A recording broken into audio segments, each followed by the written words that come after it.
Thank you for tuning in to Buying Homes with Ron Escobar, a YouTube channel where you can find useful information about buying a home. In this case, about how to finance a home. It's a question that I get very often. What types of lenders out there? What is the difference?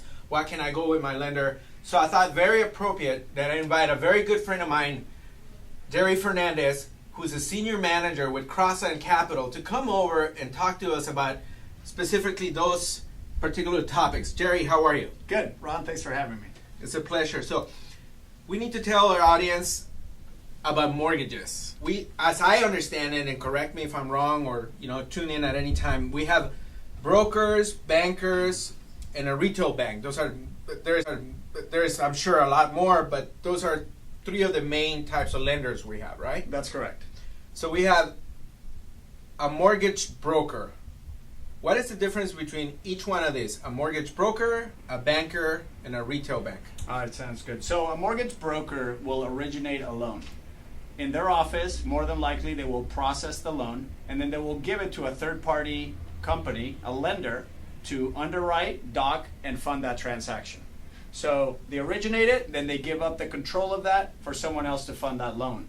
A mortgage banker does all of the above. They originate the loan, they process, they underwrite it, they dock it, and they fund it. Okay. More than likely, after that, most companies then sell it off as well. A retail bank is very similar to a mortgage banker. The only difference is a retail bank usually has their own set of guidelines that you must adhere to, whether a mortgage banker traditionally has various sources where they can source that loan. Okay, so you said a couple words here that I think are important to expand upon. When you say they underwrite and they dock the loan, what do you mean by that? So they make sure the loan fits all the guidelines, right? And once they fit all the guidelines, then they originate and they draw their own loan documents, the documents that the borrower is going to need to sign in order, the security instrument, the promissory note, in order that it's going to be needed to fund the loan. Okay, so the broker doesn't do that, doesn't dock their loan. Mortgage banker does, and the retail bank does that as well. That is correct. And just to make it a little bit clearer here, if my case is specific, it doesn't fit one bank, you can find a different bank that may want to do a loan for me. That is correct. The traditional mortgage banker will have more than one set of guidelines. So if your situation or your particular scenario doesn't fit one set of guidelines, you traditionally have many different outlets or secondary investors which we can sell that paper to. And then the retail bank, they have their own guidelines and they typically stick to those. Adhere to those set of guidelines. That's correct. Okay, there you have it, folks.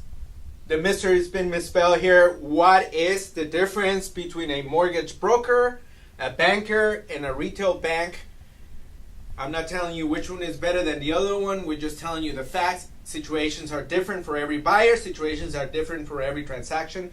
But if you subscribe to our YouTube channel down below, you'll get a series of videos that will help you with this information so you can make informed decisions. Information that is useful for you so you can make intelligent purchases, in this case, financing your real estate needs. Jerry, thank you for being here with us. Thank you for sharing with our viewers.